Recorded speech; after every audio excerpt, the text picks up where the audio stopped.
At a charged rally in Gandhinagar, Prime Minister Narendra Modi launched a scathing attack on Pakistan over state-sponsored terrorism.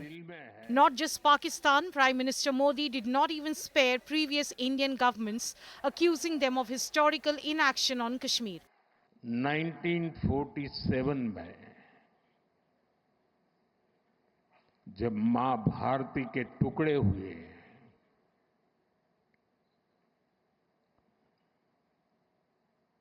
Katni चाहिए थी तो जंजीरें, लेकिन काट दी गई भुजाएं। और उसी रात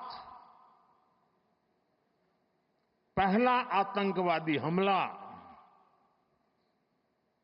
कश्मीर की धरती पर हुआ।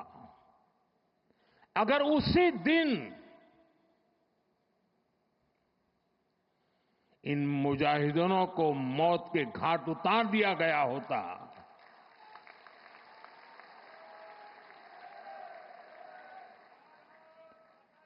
और सरदार पटेल की इच्छा थी कि पीओके वापस नहीं आता है तब तक सेना रुकनी नहीं चाहिए, लेकिन सरदार साहब की बात मानी नहीं गई।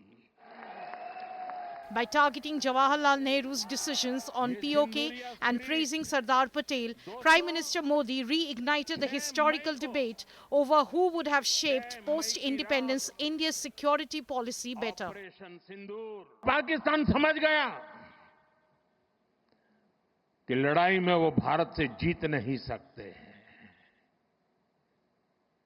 और इसलिए उसने प्रॉक्सी वॉर चालू किया और हम सहते रहे। आप मुझे बताइए, क्या ये अब सहना चाहिए? क्या गोली का जवाब गोले से देना चाहिए?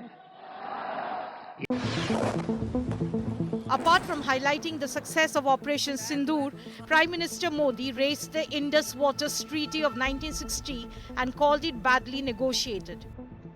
जो इंडस वाटर ट्रीटी हुई है, अगर उसकी बारीकी में जाएंगे तो आप चौंक जाएंगे। यहां तक तय हुआ है उसमें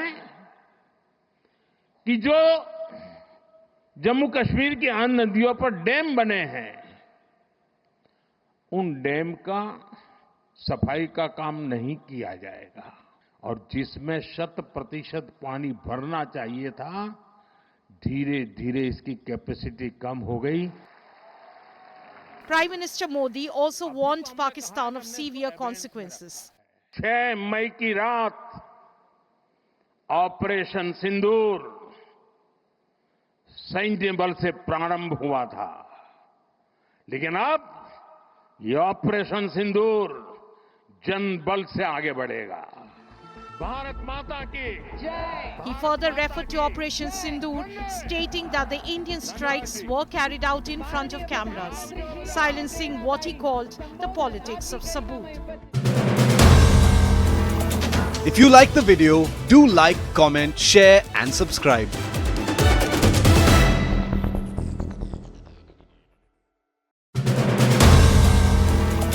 If you like the video, do like, comment, share and subscribe.